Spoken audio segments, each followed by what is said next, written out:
Hello and welcome to the GCSUNScast. My name is Shane, your host, and joining me on the line is Tom. Welcome to the show, Tom.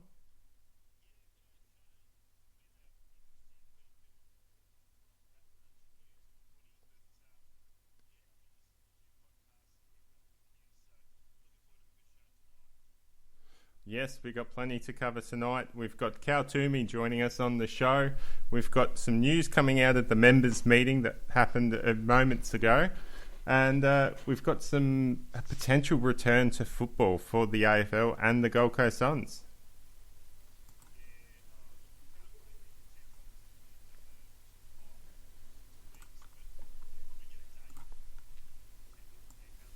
Absolutely.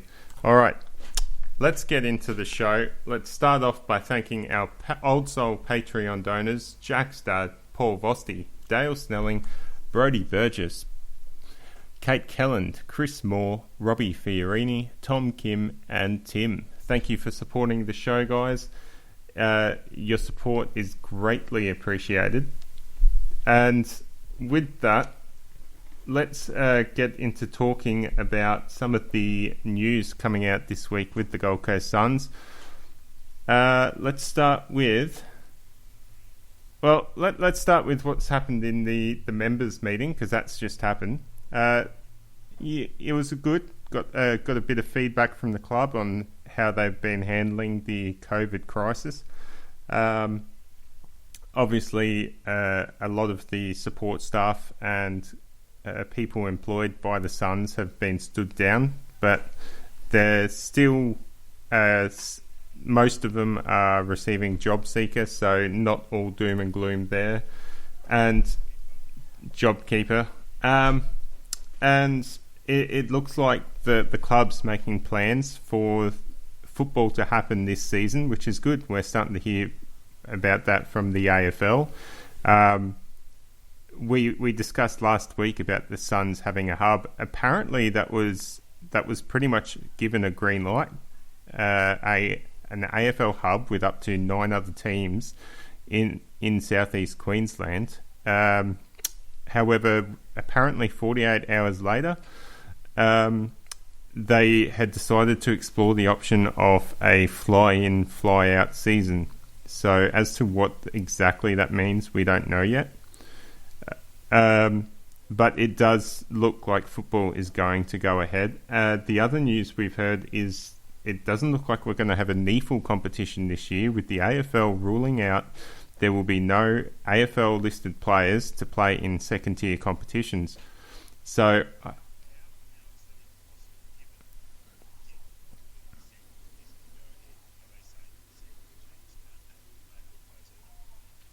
to my understanding, now Adelaide now has their own SANFL side, so do Port Adelaide. So I believe those sides would be withdrawn from the competition. However, I do think Port Adelaide has probably got enough players, because it's such a big SANFL club, that they'd be fielding a side without AFL listed players. I think the Adelaide side might shut down for at least a season. There's rumours about the AFL coming in as basically a reserve side. We don't know what exactly that looks like, whether that's just the Eastern Seaboard with the Queensland, New South Wales and Victorian AFL clubs playing each other, or whether that's going to include everyone. A lot of things are up in the air, whether it be finances or logistics. Still a lot of things to work through there. I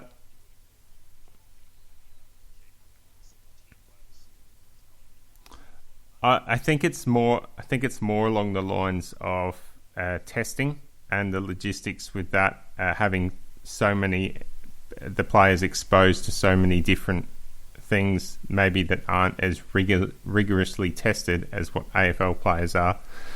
The other news coming out of the members' meeting was the players are in good spirits. They're back on the Gold Coast. We saw a few of the players at Mark Evans' house for dinner, so they enjoyed a nice butter chicken and rice cooked by Mr. Evans' lovely wife. What else?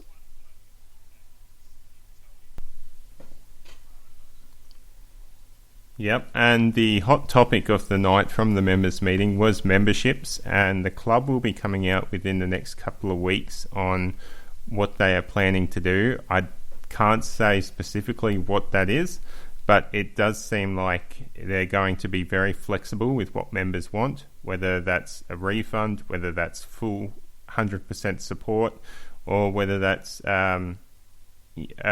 basically prepaying this year's membership, transferring it over to next year's membership. There's going to be several options, it sounds like, and the club is willing to help work with members to get that done. It is, and hopefully we'll have more to discuss in a couple of weeks on our next show regarding that. Finally, actually no, we'll leave it for there, because what I think we will do is, if you want to cover the AFLW awards, Tom, and I will get Twomey on the line.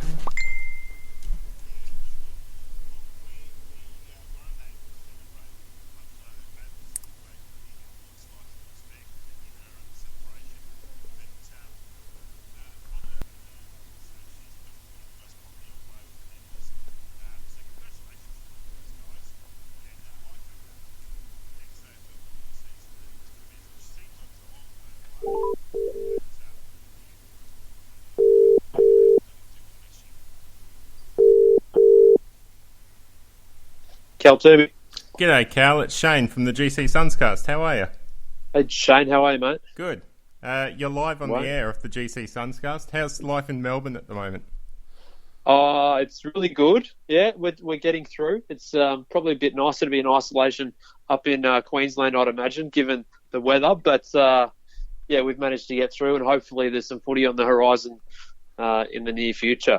Yeah, we're getting mid-20 degree days up here on the Gold Coast, so not too bad for winter. It's still a bit chilly in the morning. Yeah, it's a bit chilly here. Bit chilly here throughout the whole day.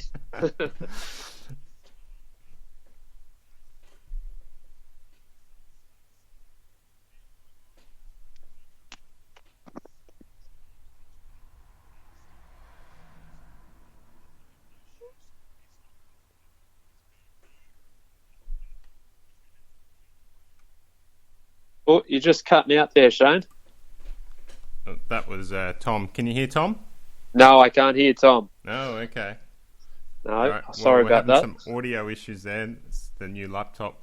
Okay, so while I've got you, Cal, the what's the latest from the AFL regarding the return to footy? We saw yesterday the Victorian government announced some changes to the training for clubs. Is the AFL any closer to naming a date? Yeah, I think that'll come in the next 3 days. So whether that's on Wednesday, Thursday, or Friday, it'll happen at some point. But I'd imagine that will take place over the next couple of days. But yeah, they obviously have had to rely and speak to governments in recent weeks to get this to a point where they are at a stage where they can make that announcement and be comfortable that all governments are on side with it. Obviously, the sticking point at the moment is in regards to Western Australia in particular and their fly-in, fly-out rules, and probably looking likely that they may have to relocate those two teams at least to restart the season. Not sure for how long that will be, but that seems to be a bit of a sticking point that they're going to have to work through. However, it's certainly exciting that, yeah, hopefully by the end of this week we have a date in mind and a target in mind, because it's been a long 10 weeks or so without quite having that certainty of when footy could return. Okay. Yeah, so that's pretty good. Like, it's good to have the football back. I've just got off a members meeting with some of the Suns admin team, Mark Evans as well, and they seem pretty confident of football returning soon. Still not confident to lay down crowds. But then I guess that's why this push to play games in the Northern Territory could be a way for them to get crowds in later on in the year. No,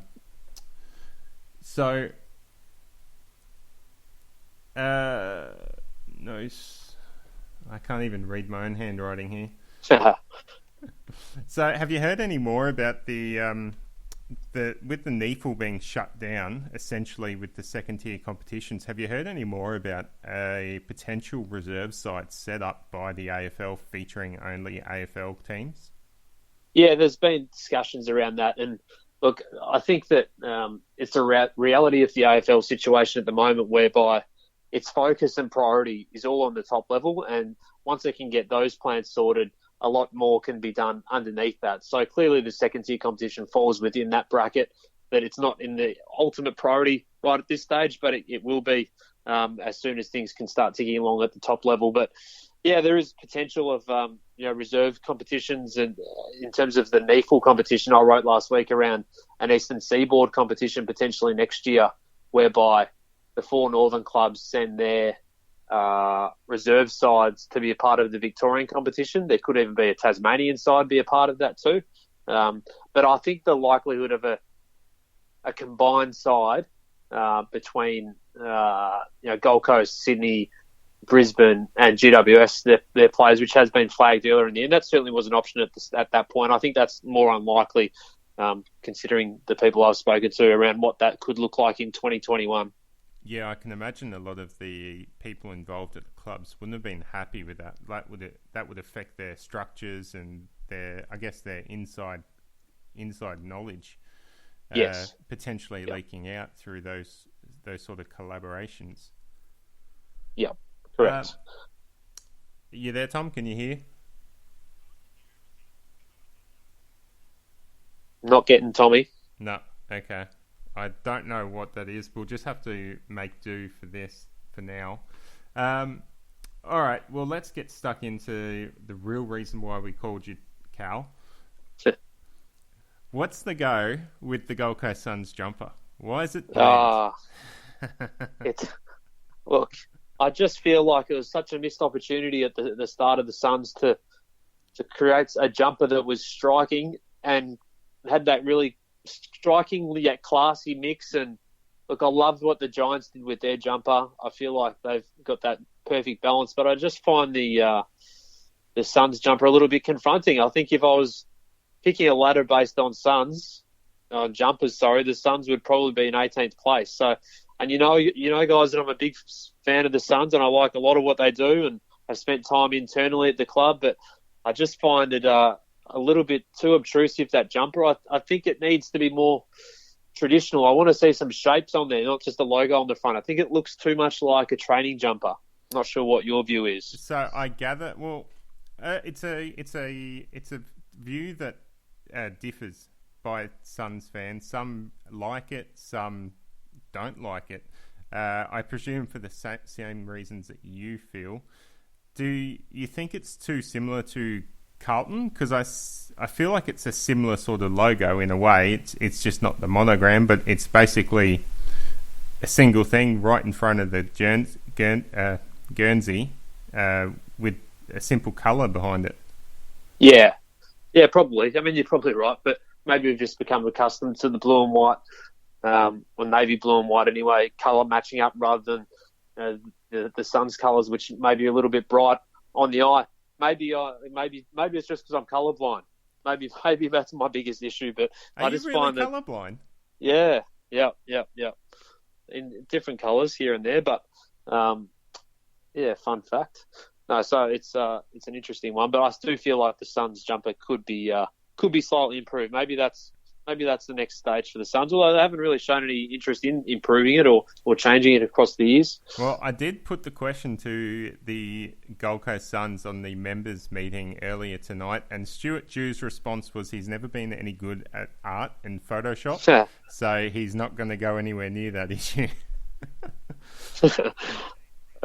That's funny. Well, I know Dewey's obviously got big priorities, and probably the jumper isn't one of those, but maybe we'll see if we can come up with something. There's been some good designs on Reddit over the past few weeks in different jumpers, so maybe they'll be able to listen to this and tune in and think, how can we better off doing the Suns jumper? Well, I think they're probably due. Port Adelaide and Brisbane, Fremantle as well. They all made changes after that 10-year mark.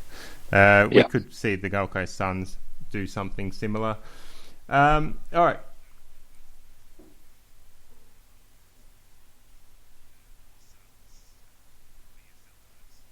Do you remember the yellow jumper from the Suns VFL days, Cal? Vaguely. I remember, was it Carmichael Hunt playing my game down there? Yeah, Craigie down Burn at or something Coburg. like that? Yeah. Coburg, yeah. Vaguely I do, which would be funny, wouldn't it, to be a full cycle if they can come back to the VFL under that system. Obviously, it's where they started their existence, so to be able to return 10 years down the track would be interesting if given, the doubts that are on the future of the NEAFL competition.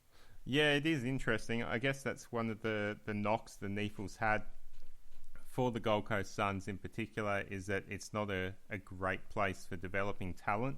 If they do move to the VFL, then I guess we'll finally be able to put that argument to bed, because they shouldn't have any excuses playing in a competition that's should be above the NEAFL. No, that's right. All right, Cal, while we've got you on the line, let's go through, with the return of football in 2020, what are your three favourite Suns what are your three Suns to watch out for this season?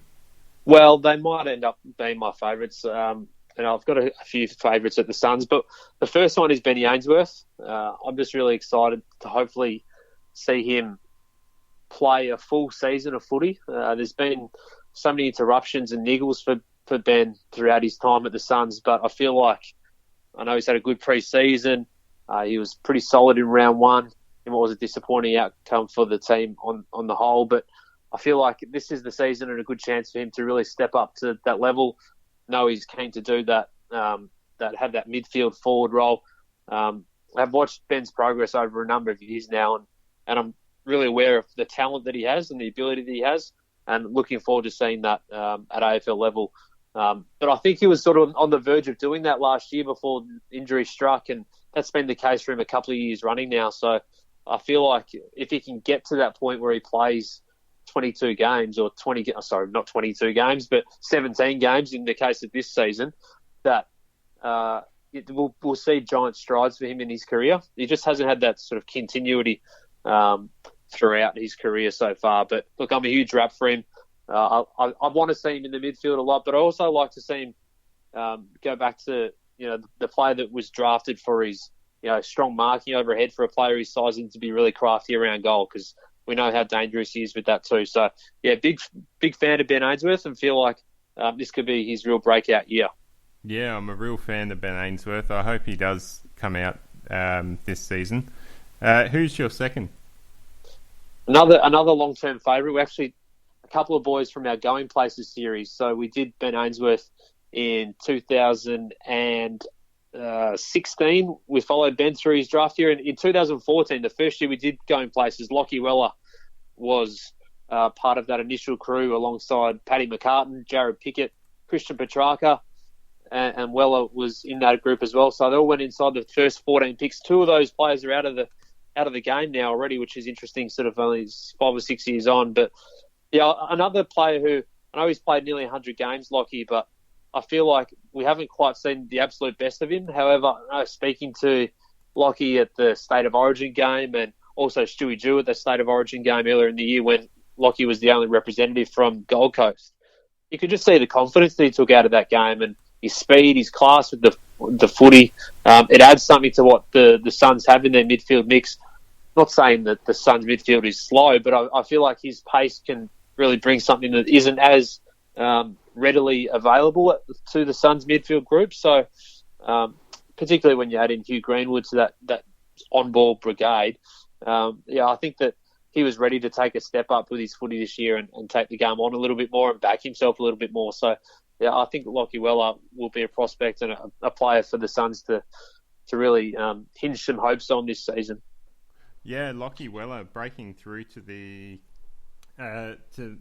basically the Allies side at the start of the year, and he didn't look completely out of place in that game. He did a couple of really nice things.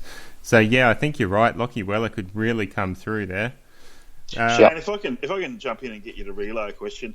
I've got you now. I can hear you. Oh, great. Wow, fantastic. The 2014 draft, it looked good at the time for the Suns, especially Tuke Miller was a bargain. I think you might have had Tuke Miller in your first round, and you had a very accurate prediction of that. of that draft. So Peter Wright, Took Miller, obviously Jared Garlett lost to footy, although he tried to make a comeback. But what do you think of Lockie Weller and then Corey Ellis are now on the Suns list? So 4 first-rounders inside the first sort of 14, 15 picks. What do you think of the Suns list with those 4 units? Well, I'd imagine this. I'd be surprised if Corey Ellis's career extends beyond this year. Right. I think that's probably fair to say that there's some doubt on whether, particularly given list cut sizes, he went up there to fulfill a bit of a cultural role. And having been up there and seen it, I know that he's been valued in that respect, but probably hasn't been able to get going as much as his footy career would have liked. And look, he was picked 12 in that draft, wasn't he? For the Tigers. So certainly had the talent out there, and the Tigers weren't alone in believing that he was right amongst that top batch. A lot of clubs viewed him around that spot. So, yeah, I mean, it's sort of interesting how some careers get going and some don't as much. Peter Wright's a fascinating one for me. Left out of round 1. I'm not sure exactly. The question still remains for me, what is he in terms of his best position? Is he a ruck who goes forward who goes ruck? And what he wants to do with his career too. So I'd just like to see him take the game by the scruff of the neck a little bit more. And they're probably the same things. It's funny, talk about the draft and players and watching them progress throughout their careers.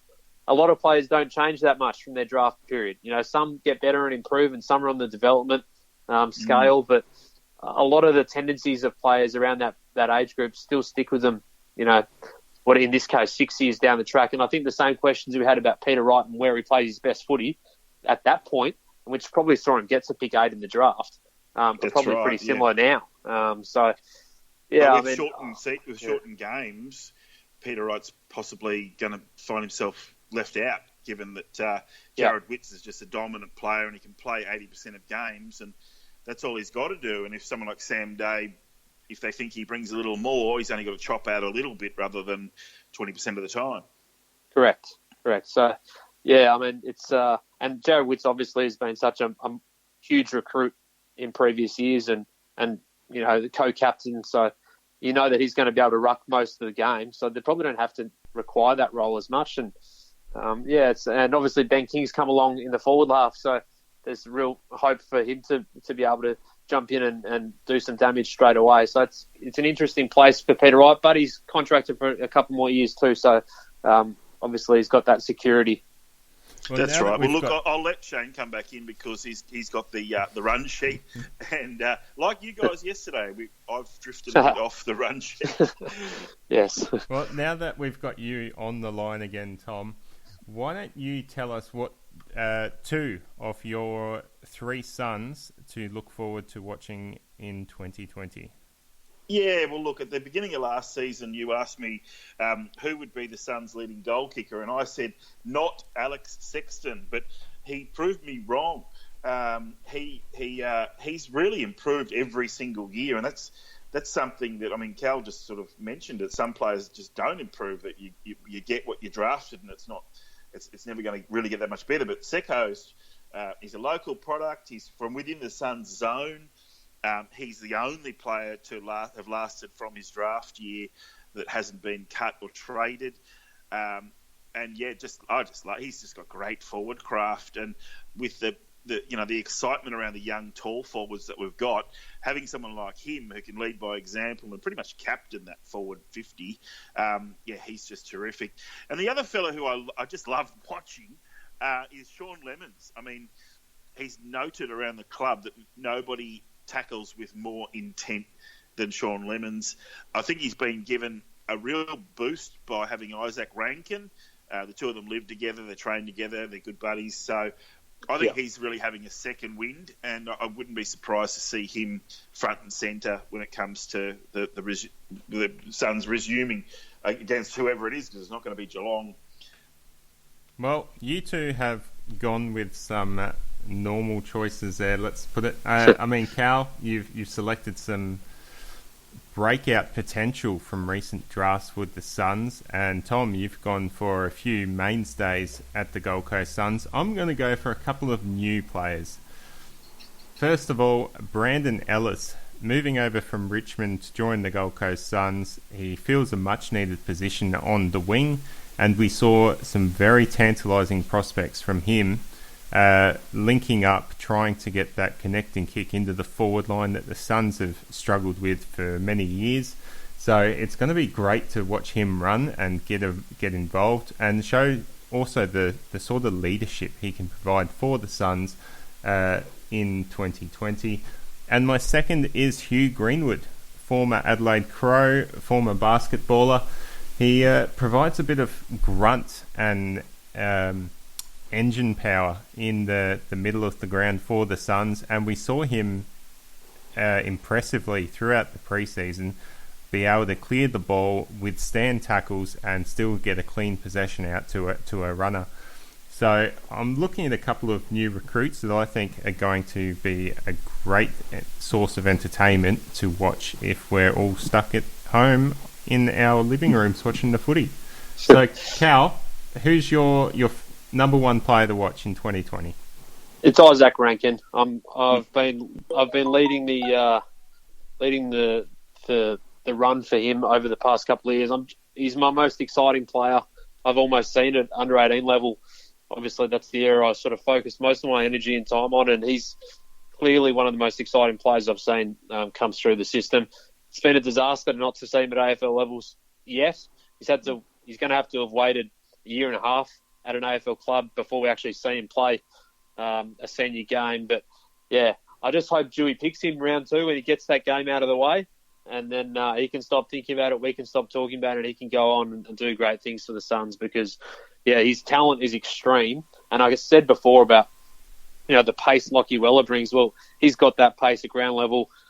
He's a goal kicker. He can go up on the wing. Play at half back. He can do anything, Isaac. So, yeah, I'm having followed him on Instagram for a few years now, particularly through this isolation period. I think he's brimming with excitement to actually get out there and have a kick because there's only so many music videos and guitar playing you can do. I think he's ready to get out there and actually show that competitive flair that he does have. He's just one of those players that exudes energy. You're just really looking forward to seeing him just run out on the field with a big smile on his face, and you probably get the feeling that whatever he does, he's just going to have a smile on his face doing it. It's just contagious, that sort of energy. Tom? Yeah, well, Shane, you and I saw Isaac play in a NEFL game last year in round 23, and it's a long day to go and watch the NEFL and then the AFL, but it was the last game of the season for the Suns, and Rankin just did what Rankin does. He intercepted a ball on the halfback flank and then just kicked a goal and then turned around to the grandstand. We've had like 200 people in it, and it was like he was turning around to the MCG on grand final day. Like, did you see that? That was pretty good, wasn't it? He's got... Cal, I've got to say, when in 2018, you were touting him as probably the best player, but that he wouldn't go number one because Walsh and the Koshas seemed to have had those spots tied up.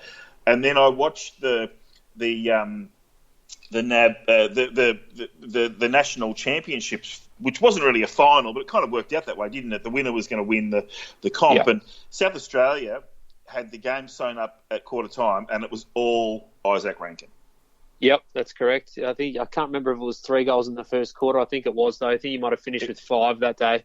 He hit the post with one shot, and the other one narrowly missed, but it could have been 5 in the first quarter. But exactly. Yeah. He's a freak, and it's such a shame that his first year was ruled out. But it's a long career ahead, and he's dedicated towards that. And you speak to people at the Suns about him, and they feel like he's actually changed and developed and grown and matured as a result of some of the setbacks that he's had in the past 18 months. The boy had never had an injury before going up there, so there's some lessons to come out of that, I guess. But yeah, hopefully from now on the bad luck's out of the way, and we can get cracking and seeing Isaac get into it, because he'll add something to that lineup for sure. And he's loving the coast too. Like he's really he's a much loved member of that side very quickly. He went back to Adelaide at the start of lockdown. Then he went back up and did isolation in with Sam Collins, I think. So he's a much loved and respected member of that team without even playing a game yet. So that shows just how valued he is to the club. Yeah, that's right. He wasn't one of the last guys to get back. He was one of the first guys to get back. So, yeah, super excited. All right, Shane, what's up next? Your number one son to watch in 2020, Tom? All right. So I'm really looking forward to Jared Harbrow coming in, and it could even be his last season. It's his last season under contract. They put him in cotton wool for the... Oh, we seem to have lost Tom. Skype has gone dead. Well, while we try and get Tom back, my number one son to watch in 2020 is one we actually just discussed, Sam Collins. So Right. he had an issue early. Well, he got off to a great start last year and finished up. I think it was round 5 or 6 where he actually had an injury and tore his adductor. Or was it? Oh. There's Tom. We got All him right, back. I'm back. So I was just saying, Sam Collins is my son to watch in 2020. He set the world on fire last season until he got injured, and we're really looking forward to seeing him come back because he changed the way the Suns' backline operated on, having trying to find a way to cope without Stephen May in the side. He filled that void and added some more. It's going to be really exciting to see Sam Collins come back and improve upon what he did last year. Yeah, I mean, he was another player that, as part of those 3 boys who got the state league call up at the end of 2018 and were brought into the club and expected to have that big influence straight away. And another one who just impresses with his training standards and habits and is a real leader around the group too, given it's such a young squad. So, yeah, he's an important player for them, and it was good to see him out there last year. He got injured, didn't he? So we're hoping that he can get back to some of his best form because he was looking like he really found his feet in that back half of the Suns before that injury. Well, we last week... can you hear me now, Cal? Yep. Okay, good. Last week we had our favourite ever Suns moments, and Sam Collins' mark to save the game against Fremantle, which was his old side, and the look on Ross Lyon's face was priceless. When he's got a bit of a good sense of humour, Ross. So I was wondering, and this is on my run sheet, what's your favourite ever Suns moment or memory? It's got to be Jack Bowes last year. Yeah, that was one of mine. He's just another one of my favourites, and there are a few, but he's I'll tell you what I really liked about it more than anything.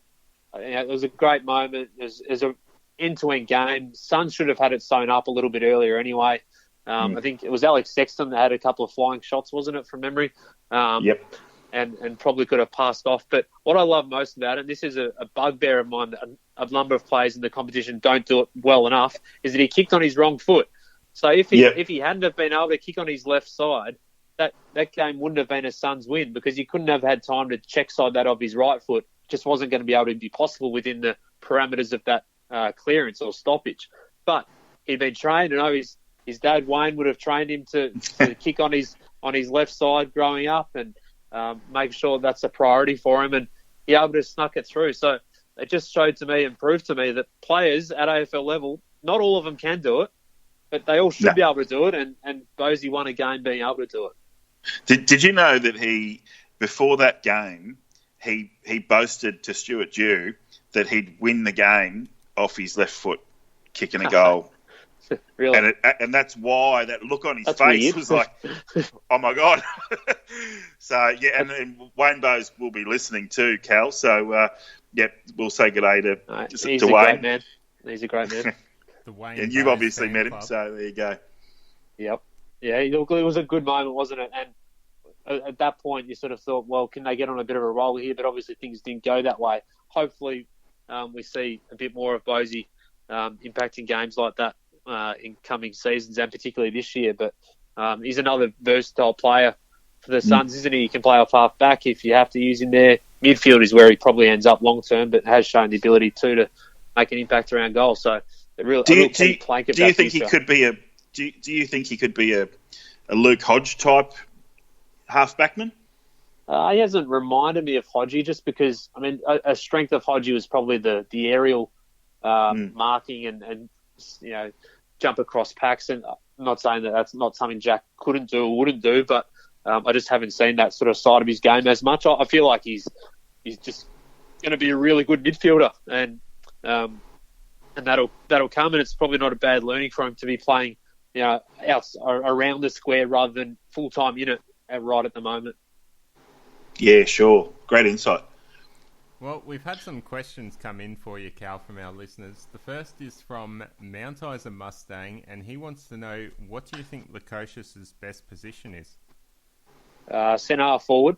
Yeah, I think he's a forward. I do like the fact that he started across half-back, though, because it eases is the wrong word, but I feel like it'll teach him some things about the game that might not have been able to be lessons that he'd be able to find or have playing forward. So I don't mind him at half-back at the moment because of that skill use that he has. But, yeah, I think long-term he's a key forward partner next to Ben King, yeah.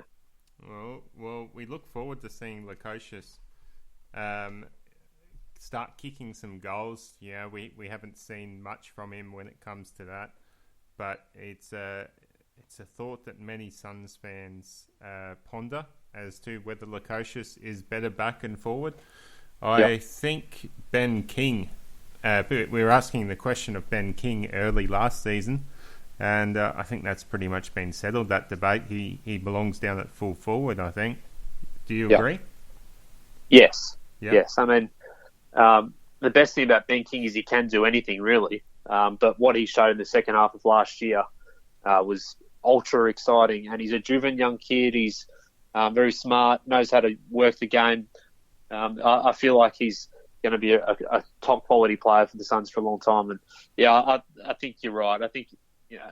particularly if he can build up his body a little bit more, and he's obviously got the frame to be a key forward, but no one's going to be able to stop him if he gets going in the air. So that's the really exciting thing about him. Maybe he goes back against St Kilda, or maybe Max goes back against St Kilda and they play on each other. That'd be interesting. But other than that, maybe they stick him at full forward and you lock in a long-term piece of the jigsaw. Yes, I think either way, no matter where they play, a St Kilda Gold Coast game with Max and Ben King is going to be entertaining. Either a King at each end kicking goals and it becomes a shootout, or they line up against each other in one end of the ground. It's going to be a very interesting game when that eventually rolls around. It will be. The other question from Mount Isa was the Suns drafting this year, assuming we have a draft. If the Suns have another early pick, let's not say pick 1, but any pick in that low range, would they be better off drafting someone like a Will Phillips or an Elijah Hollands with that same sort of position midfield that they seem to have been drafting a lot lately? Or would they be better off going for a needs basis? What do you guys think their needs are? I think key defence is their biggest plot hole. I think they were hoping for Ben King to fill that, but he's just become a natural forward. Yeah, okay. I feel like, in terms of their needs, and if it is, as you say, a priority, their key defensive stocks, then Denver, Granger, Barras is right amongst that top group. He's a WA key defender, great mark. He could be the pick 1 this year, to be honest. He's right amongst that really top echelon in this year's draft pool. I think Elijah Hollands certainly will be appealing. The injury does add some doubt. He's going to miss all year with that knee reconstruction. However, it might not hurt him too much in terms of his draft position because some of his other teammates and contemporaries in the draft pool might not be playing too much either. So from that respect, a few might not go ahead of him, but there is obviously the question mark on the knee. I think he's still a top 10 pick. Will Phillips, you feel like there's probably a few of them at the Suns now. I know he's got a few Oakley mates up there and played well in that grand final last year alongside Rowley and Nando. But, I don't know if he's exactly what the Suns need. So maybe Finn McRae is another player who played at Oakley last year and maybe a bit more of a different type of midfielder to add to that mix. But if you're talking key defenders and early picks, then certainly Denver, Granger, Barras is right at the top of the tree. 193 centimetres, I think he is. And as you say, he just can mark he just marks everything. So anything that comes his way, he did that throughout the championships last year, playing as a bottom major. He's a pro, so I'm a big fan of his. Well, I think that might be what the Suns are thinking as well. I did pose that question to Stuart Dew tonight, and his response was basically that they've drafted enough best players and strong midfielders and the like over the last few seasons, and that they would probably be looking to draft on a needs basis this year, as they feel they can afford that. So maybe Denver Granger Barras is is going to be a Sun next year. Who knows? But it certainly does sound like the Suns are looking to start filling up the holes now. The other thing to remember as well in terms of priorities, that they got Alex Davies coming through the academy, and they'll pick up him. Joel Jeffries they'll get as well, so they get some speed there. They get an inside-outside midfielder in Alex Davies, and they've really topped up pretty well across the midfield over the past couple of years. So maybe it is the point where they start to pick a little bit more around needs without changing their philosophies too much right at the top of the draft, because you can't go too specific at the top of the draft. But if I'm your recruiter who tells me that their list isn't shaped by needs in terms of their draft order, and I'll find you one who's probably telling a couple of fibs. So everyone's list is shaped by what they need, but you can't change it too much right at the top of the pool. Interesting. All right, well, thanks for coming on the show, Cal. That's all we've got time for tonight. Before we head out, go Suns. Go Suns, boys. Happy to help out any time.